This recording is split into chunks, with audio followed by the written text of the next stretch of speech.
Good morning, Magic Tribe. Welcome back to your Saturday edition of our Daily Dose of Tarot and Truth.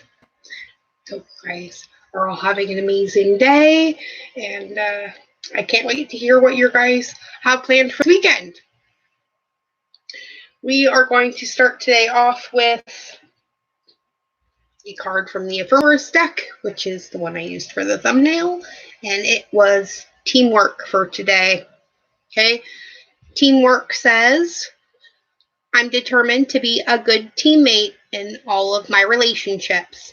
And if we disagree, I'll resist the urge to place blame and look for a way to solve the problem together. When we're a team, everything's a game. And when we're on the same side, nobody can lose. Not even the Cubs, finally. Swear, it says it on the bottom. All right, so let's grab one from the black deck and one from the family deck as well to kick today off.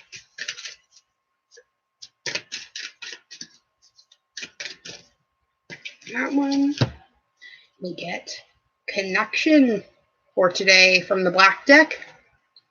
And it says, today we're going to remember that we are connected to the multitudes and we can access their support at any time. Even a stranger offers a sense of comfort when they smile at me or make a dumb comment about the weather. Everyone is waiting to connect. All I need to do is open myself up and pay attention. Note to self, work on the witty banter about weather-related stuff as well. Like it. Teamwork. Connection. It's shaping up to be an excellent day. Hello, Valentina. Welcome. All right, let's get one from the family deck. And we get acceptance. That's a good one to go along with our theme. Today we are going to accept that no one is perfect and everyone makes mistakes. And sometimes, read that frequently, my relatives say things that are mildly bothersome. Read that totally offensive. But at my core, I am pure, unconditional love. And that love will always outshine any feelings of annoyance I could ever have about anyone. Specifically the one behind the never-ending stream of crazy, misguided Facebook rants. Welcome, Sandra. Good morning. All right, so let's pull a Moonology card today, and we'll read this one out of the book. Let's see what the moon has to say to us. There we go. And today we get the full moon in Aries. A fiery climax approaches. Could be an ending or a new beginning. Let's see.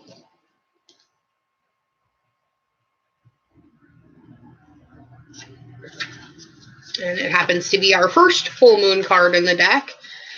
So it says, it's time to see if you've been a little bit too much me. There's a tug of war going on between what you want and what someone else wants, but you'll have to wait a little while to see what's going to happen next. As you wait, ask yourself if you've been handling the situation as sensitively as you could have done. If you know deep down that you've been a little rash or harsh, gone too fast, or overstepped the mark, then accept that on some level you've created the situation yourself, which means you can create your way out of it too. When this card comes up, a peak is coming, and it could be fiery. One way to attune to the moon is to be nice, be kind, smile, and be polite as you navigate to where you want to be. Additional meanings for this card are, being assertive is good, just don't ride roughshod over anyone. Or, if you're in a tense situation, meditate your way to peace. Or, don't be a baby. Sorry, but this could be the issue. And fourth, you need to have more fun. Chances are one of these meanings fit. The teaching for the full moon in Aries is a super fiery time when emotions can run very high. On the upside, there's excitement about what may lay ahead, but tempers are likely to flare with rash comments or decisions. No matter when you pull this card, it signals that the situation has just, or is about to, come to a peak, perhaps in a rather heated way. There could be a price to pay if you have been too competitive or too blunt. Interesting. Good morning, husband. So, the full moon in Aries is trying to tell us that there may be some sort of a completion coming, and the best bet is not to get too overly passionate about the ending, but instead to realize it's freeing the way for something else. Maybe that's where acceptance comes in, where we need to lean on our connections and realize that we're all a team. Good morning, Merlin.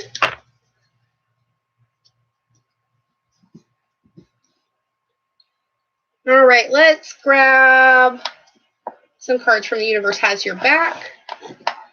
Let's see what she has to add. This deck is by Gabrielle Bernstein. Or Bernstein. I'm not sure how she pronounces her name, to be honest. Oh, there's one. And today we start with I am a spirit having a human experience, and I'm here to get closer to love, right? That is our most pressing mission here. And next, we get, come on, card. I say that, and then it dumps half the pile in my deck, or half the deck in my lap. Although we did get our card. Let me just make sure. Okay. All right. And this one says, in any moment I can surrender to the powerful presence of love through prayer, contemplation, and stillness. So those times when you forget that you are a spirit having a human experience and instead get trapped in the human experience, remember that any moment you can surrender to the powerful presence of love through prayer or meditation or just being quiet. Sometimes it's hard to hear ourselves speak to ourselves if we're always yakking in our brain. Ooh, we have a blue theme today.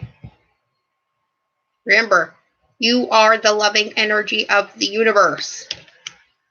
You have no other job here. And the bottom of the deck, my fearless freedom lights up the world.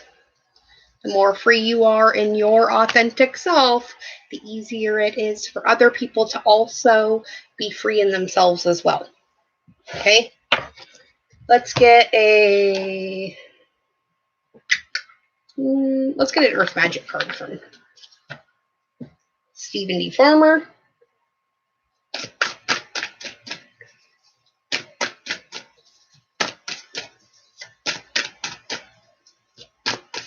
Well, Robbie, this reading is for everyone.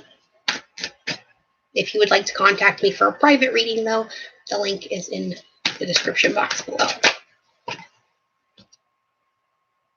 Today, we are definitely harnessing our inner fire.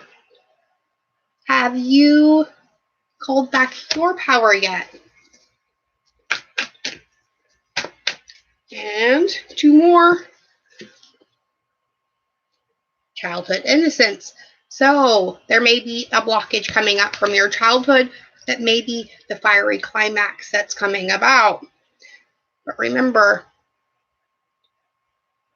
the shaman card comes out because this is what's needed to promote your own healing, right? So let's grab the book for that. And let's read the shaman card.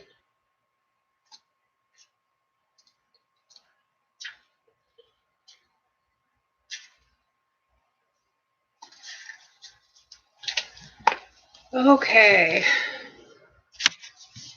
So the shaman's message for us today says, the deep, compassionate eyes of this Native American shaman portray the wisdom of one who has seen and who knows. He has witnessed visions, spirits, suffering, and joy, and knows that everything exists, or everything that exists, has spirit's intentionality behind it. Able to travel beyond the veil of ordinary reality, the shaman's primary assignment is to discern and maintain the balance between what his human community takes from the natural world and what it gives back. When this relationship is out of balance, the shaman must do whatever is necessary to restore it, because balance equals healing. The shaman lives his life in ceremony and treats everything with reverence, including the great mystery of death and the even greater mystery of life.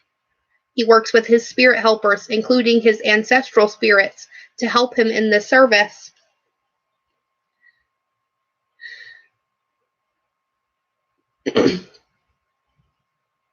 To help him in his service to his people and to Mother Earth, providing a liaison between the spiritual and physical worlds. Charged with relieving suffering as one of his priorities, the shaman does so first by always tending to the spiritual wound, the source of the illness. These healing powers have been passed along over the millennia from the ancient ones who knew the healing and curative powers of spirit. Remember, Magic Tribe, all illnesses, whether physical, emotional, or psychological, stem from an illness of spirit. It may be due to soul loss, psychic intrusions, ancestral karma, or any other causes that could be contributing to the manifest condition for which you seek help. Whatever other methodologies or remedies you pursue, whether allopathic, alternative, or a combination, let the healing of your spirit be your priority. Know that the deepest spiritual wound is the illusion of being separate from Source, God, Great Spirit, or whatever name you give the Creator. It is the trick of the mind that creates this sense of separation. This is a time for deep healing, starting with your relationship with Spirit. Call upon your spirit guides and ancestors to help you with any emotional, mental, or physical healing that you need today. And call upon the Creator to assist you in mending any rift in your relationship with Spirit. Choose thoughts that support wholeness and well-being. Allow any darker thoughts or shadows to appear as well, but simply observe them as they arise in consciousness, then dissolve, and see yourself as healed, whole, and complete. And it shall be, because it already is. Right? The first thing in our healing we have to accept is the fact that we don't need healing. We just need love. So, whether you're giving it to yourself today, or whether you're using it in service of another, which is service of the self, please do so with the entirety of your being. And know, my love follows you wherever you go. And I'm sending you nothing but miracles. So remember, you are safe, loved, and protected, always, in all ways.